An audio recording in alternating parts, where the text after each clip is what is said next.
the scream came from the trees before I even closed the car door. It sounded like my own voice calling my name. That was when I understood the forest already knew me.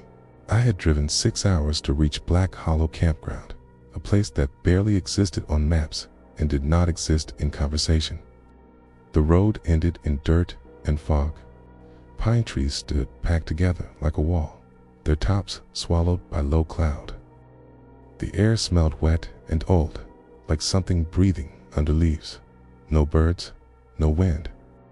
Only the engine ticking as it cooled, counting seconds I should have used to leave. I told myself fear was excitement wearing a mask. I took my pack and walked in. The campsite was a clearing the size of a living room. One rotting picnic table. One fire ring choked with ash that looked recent. My phone showed no signal. The silence pressed against my ears until I could hear my own pulse. When I looked back, the road was gone. Trees filled the space where it had been. I set up my tent fast, hands shaking. The forest watched. I could feel the tension moving through the branches. Every snap of a twig felt deliberate, paced to my breathing. I tried to laugh it off, but the sound came out thin and wrong, like it belonged to someone else. As night fell, the temperature dropped sharply. My breath fogged. I lit a small fire and sat close, listening. That was when the footsteps began, slow, heavy, circling the clearing just beyond the firelight. Leaves crushed under careful weight. Whatever it was, knew the edge of the light and respected it. I stood and shouted, telling it to leave. The forest answered with my own words spoken back to me, perfect in tone and rhythm. Hearing my voice without my body broke something inside my chest. The footsteps stopped, then something exhaled behind me. I spun around. Nothing stood there, but the fire had changed.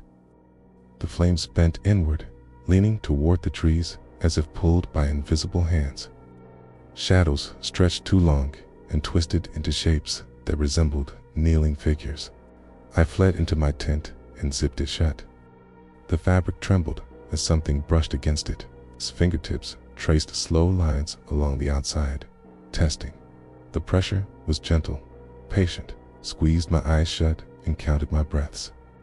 The forest whispered my name over and over, each time closer to my ear. Sleet came in fragments. In dreams, I stood at the edge of the clearing, watching myself arrive, watching myself smile and unload the car. Each loop ended with me stepping into the trees and vanishing. When I woke, the tent was open. Morning light filtered through the canopy in sickly green bands. The fire was cold. My boots were gone. Barefoot, I stepped into the clearing and saw footprints leading into the forest. They were mine. They were fresh. I followed them because there was no other direction to choose. The trees closed in, branches knitting overhead. The forest smelled sweeter here, like decay masked with flowers. I heard movement ahead and felt relief until I saw myself standing between the trunks. It looked exactly like me, wearing my jacket, carrying my pack. Its eyes were wrong, too still, smiled without warmth, and raised a finger to its lips, asking for silence. Behind it, the trees opened into a deeper darkness that pulsed slowly, like a throat swallowing. The thing that wore my face stepped aside. Something enormous shifted in the dark. I understood then. The forest did not hunt bodies. It hunted identities. It learned voices. It learned memories. It sent copies back to lead others in. I ran. Roots tore at my feet. Branches cut my skin. The forest screamed in my voice, begging me to stop, promising safety. I burst into the clearing and collapsed beside the fire ring. The road was back. My car waited, door open. I did not look behind me as I drove. I did not stop until the sun set again. Weeks later, people began asking me about my trip. They said I posted photos from Black Hollow, smiling by the fire, praising the peace and quiet. Videos appeared too. Me standing in the trees, calling to the camera, inviting everyone to come see how beautiful it was. I deleted my accounts. K moved. I locked my doors at night. Last night, I heard my own voice outside my window, calm and patient, saying my name and asking to be let in. Please do not forget to like and subscribe for more stories.